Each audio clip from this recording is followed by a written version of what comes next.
Саламатсыздар ма, құрметті тыңдаушылар? Бүгінгі дәрісіміздің тақырыбы еңбек даулары. Қарастыратын сұрақтарымыз олардың мәні, түрлері, туындау себептері және шешілу тәртібі. Еңбек даулары тақырыбын оқытудың немесе қарастырудың негізгі мақсаты жұмыс беруші мен жұмыскер арасындағы құқықтық қатынастарды дұрыс түсіну және туындайтын келіспеушіліктерді заң шеңберінде тиімді шешу жолдарын меңгеру болып табылады. Яғни негізгі мақсаттары еңбек құқықтарын түсіндіру, жұмыскер мен жұмыс берушілердің құқықтары мен міндеттерін нақты білу арқылы заң бұзушылықтардың алдын алу. Даулардың себептерін анықтау. Еңбек дауларының пайда болу факторларын, яғни фактор деп отырғанымыз жалақы, жұмыс уақыты, еңбек шарттарын алдын ала талдау. Шешу жолдарын меңгеру. Дауларды келіссөз, татуластыру комиссиясы, медиация немесе сот арқылы шешу тәсілдерін үйрену.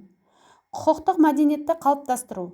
Еңбек қатынастарында заңға құрметпен қарау және өз құқықтарын сауатты қорғау дағдыларын дамыту. Әлеуметтік тұрақтылықты сақтау. Яғни ұжымдағы келіспеушіліктерді уақытылы шешу арқылы жұмыс орнындағы ахуалды жақсарту. Практикалық дағдыларды дамыту. Нақты жағдайларды талдау, құқықтық шешім қабылдау және құжаттармен жұмыс істеу қабілетін жетілдіру. Еңбек даулары еңбек құқығы саласындағы ең күрделі мәселелердің бірі. Бұл даулар жұмыс беруші мен жұмыскер арасындағы қарым-қатынастардың дұрыс ұйымдастырылмауы, құқық бұзушылықтар немесе еңбек шарттарының орындалмауы нәтижесінде пайда болады.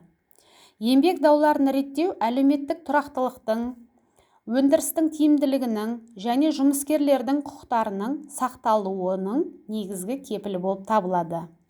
Еңбек дауы бұл жұмыскер мен жұмыс беруші арасында еңбек туралы заңнаманы, еңбек шарттарын немесе еңбек нормаларын қолдану, өзгерту, түсіндіру және орындау мәселелеріне байланысты туындайтын келіспеушіліктер болып табылады. Еңбек дауларының ерекшелігі мынада. Яғни еңбек қатынастарымен тікелей байланысты болуы, тараптардың құқық субъектілігіне ие болуы, даудың шешілу тәртібінің еңбек заңнамасында нақты белгіленуі. Еңбек даулары жеке және ұжымдық болып екіге бөлінеді. Жеке еңбек даулары бұл бір жұмыскер мен жұмыс беруші арасындағы келіспеушіліктер. Олар мыналарға байланысты туындайды.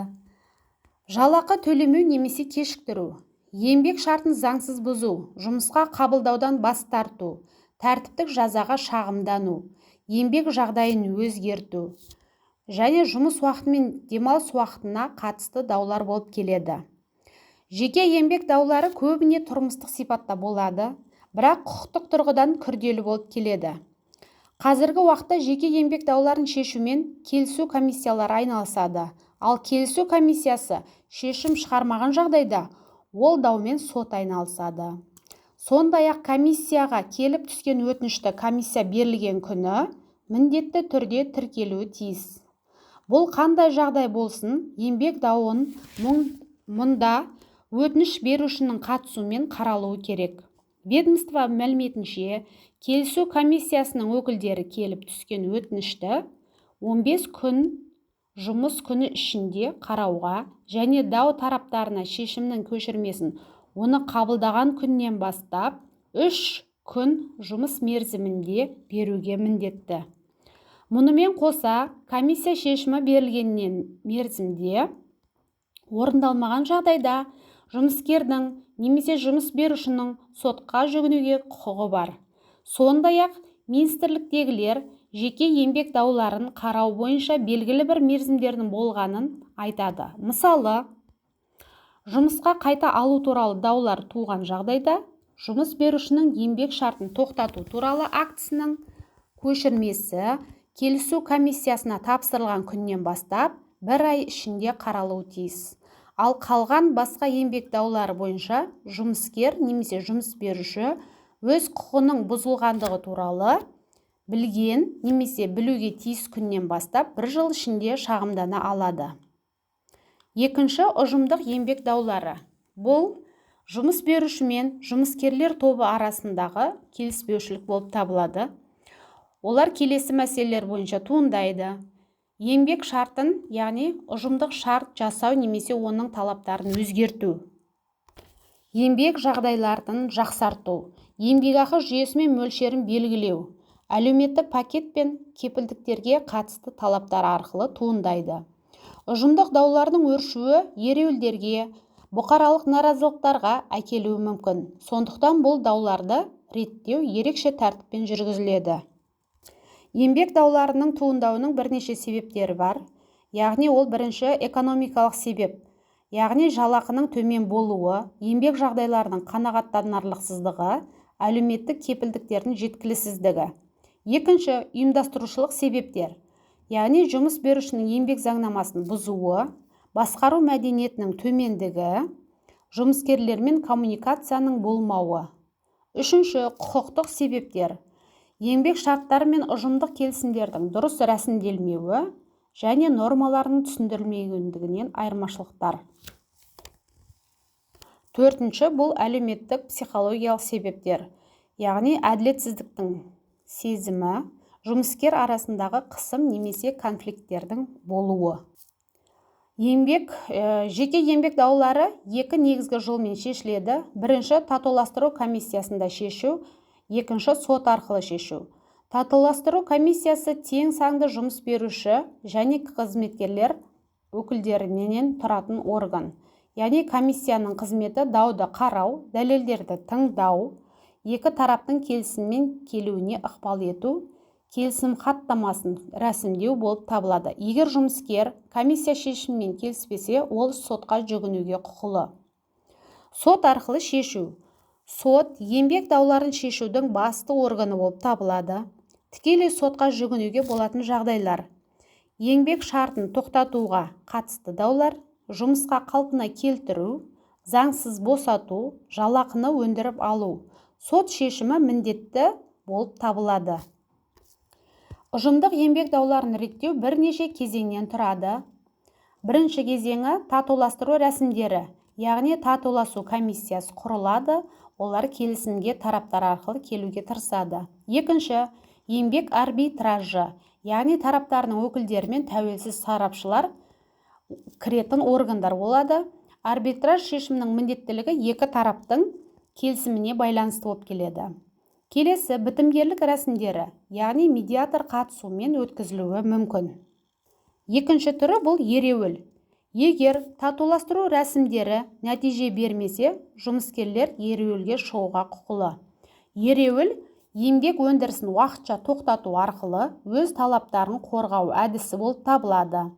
Ереуіл өткізу шарттары: заңда белгіленген тәртіпті сақтау, алдын ала ескерту, жұмыскерлердің қауіпсіздігін қамтамасыз ету. Ереуіл заңсыз деп танылса, жұмыс беруші шығынды өндіріп алу туралы талап қоя алады. Еңбек дауларын болдырмау ұйымның тұрақтылығының негізгі факторы болып негізделеді. Олардың алдын алу шаралары: бірінші, еңбек заңнамасын қатаң сақтау, яғни еңбек шартының дұрыс жасалуы, еңбекақының уақытылы төленуі. Екінші, ұжымдық келісімдер жасау, еңбек жағдайлары, жалақы, әлеуметтік кепілдер нақты жазылуы тиіс. Үшінші, кәсіптік одақтардың рөлін күшейту. Олар жұмыскерлердің құқықтарын қорғауға көмектеседі. Төртінші, ашық коммуникация, яғни жұмыс беруші мен жұмыскер арасындағы сенімді қарым-қатынас дауларды азайтады. Бесінші, тиімді кадр саясаты, яғни әділ марапаттау, кәсіби өсу мүмкіндіктерінің болуы тиімді болып келеді. Алтыншы, дауларды ерте кезеңде шешу, яғни конфликттердің алғашқы белгілерінде тараптарды тыңдау маңызды болып келеді. Еңбек дауларын шешудің қазіргі заманғы тенденциялары. Медиация институтының дамуы. Бұл жерде ұзақ сот процесінің орнына бейбіт келісімдер жиілеп келеді. Екінші, цифрлық шағым беру жүйелері, яғни онлайн платформалар арқылы еңбек инспекциясына жүгіну. Үшінші, халықаралық стандарттарға көшу, яғни халықаралық еңбек ұйымының ұсынымдары еңбек дауларын реттеудің кеңінен қолданылады. Төртінші, қашықтықтан жұмыс істеуге байланысты жаңа даулар, яғни еңбек уақыты, жалақы, басқару және бақылау мәселелері болып келеді. 5-ші, жұмыскерлердің құқықтық сауаттылығының артуы. Бұл еңбек дауларының ашық және заңды түрде шешілуіне ықпал етеді. Тақырыпты қорытындылай келе, еңбек даулары еңбек қатынастары жүйесінің табиғи бөлігі. Бірақ олардың уақытында және заңға сәйкес шешілуі әлеуметтік тұрақтылықтың негізгі белгісі болады. Еңбек дауларының дұрыс реттелуі бұл жұмыскерлердің құқықтарын қорғайды, жұмыс берушінің беделін сақтайды, өндірістің тиімділігін арттырады және қоғамдағы. Сондықтан, еңбек дауларын шешу механизмдерін білу әрбір маман үшін міндетті. Еңбек даулары кез келген ұйымның қызметінде кездесетін маңызды құқықтық құбылыс болып табылады. Оларды тиімді шешу үшін тараптар ең алдымен өзара келіссөз жүргізуге ұмтылуы қажет. Егер келісімге келу мүмкін болмаса, даулар заңда белгіленген тәртіппен татуластыру комиссиялары, еңбек инспекциясы немесе сот арқылы қаралады. Еңбек дауларын әділ әрі уақытылы шешу жұмыскерлердің құқықтарын қорғауға, жұмыс беруші мен ұжым арасындағы сенімді сақтауға және қоғамдағы әлеуметтік тұрақтылықты қамтамасыз етуге ықпал етеді. Назарларыңызға рахмет.